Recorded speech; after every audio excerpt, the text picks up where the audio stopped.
અમદાવાદના વસ્ત્રાલ ખાતે અનોખી રામકથા યોજાઈ। રામકથામાં આવતું ભંડોળ બાળકોના અભ્યાસ માટે વાપરવામાં આવશે। ધોરણ 12 પાસ બાદ બાળકોને સહાય આપવામાં આવે છે। ગત વર્ષે 5 જેટલા જરૂરિયાતમંદ બાળકોને સહાય કરવામાં આવી હતી। આ વર્ષે 100 જેટલા બાળકોને અભ્યાસમાં સહાય આપવાનો લક્ષ્યાંક રાખવામાં આવ્યો છે। આર્યન ચેરિટેબલ ટ્રસ્ટ દ્વારા રામકથાનું આયોજન કરવામાં આવે છે।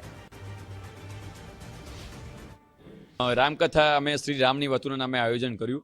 એનો મુખ્ય ઉદ્દેશ્ય કોઈ પણ સમાજના જરૂરિયાતમંદ નચિકેતા તેજસ્વી વિદ્યાર્થીઓને ઉચ્ચ અભ્યાસ માટે અભ્યાસ પૂરો ન થાય ત્યાં સુધી આર્થિક સહાય કરવાનો છે।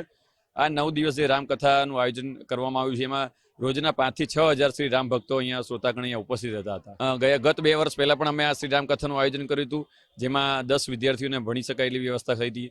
આ વર્ષે પણ શ્રી રામકથાનું આયોજન શ્રી રામની વાતુના નામે થયું છે, જેમાં 100 વિદ્યાર્થીઓ ભણી શકાય એટલી વ્યવસ્થા અમે કરી શક્યા છીએ। એનો વિચાર તો અમારા વ્યક્તિગત જીવનને આધાર ઉપર છે, કારણ કે અમને જ્યારે જરૂર હતી ત્યારે કોઈ સમાજ કે ગામ કે એવું સલાહ આપનારા હોય છે, સહકાર આપનારા ઓછા લોકો હોય છે, એટલે વિચાર ત્યાંથી આવેલો છે અને અમને કોકે ભણાવ્યા છે, એટલે અમે બીજાને ભણાવવામાં મદદરૂપ બનીએ છીએ। આ જે આર્યન ચેરિટેબલ ટ્રસ્ટનું જે આયોજન છે બહુ સારું છે।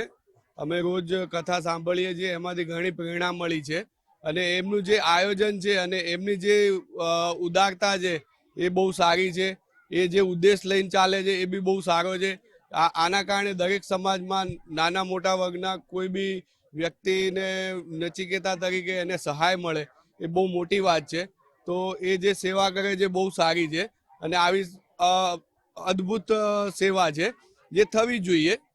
દિવસે દિવસે આ રીતની આયોજન થાય તો બહુ સારું છે। રામકથાનું આયોજન બહુ સરસ હતું અને જે રીતે રામ ભગવાનની સેવા કરી છે, જે રીતે સોસાયટીઓમાં બધે ફર્યા છે અને જે રીતે આયોજન કર્યું છે બહુ સરસ હતું। અને આ આયોજનથી જે ભણી શકે છે પણ જેમને પરિસ્થિતિ નથી હોતી એની માટે બહુ સારું આયોજન કરેલું છે।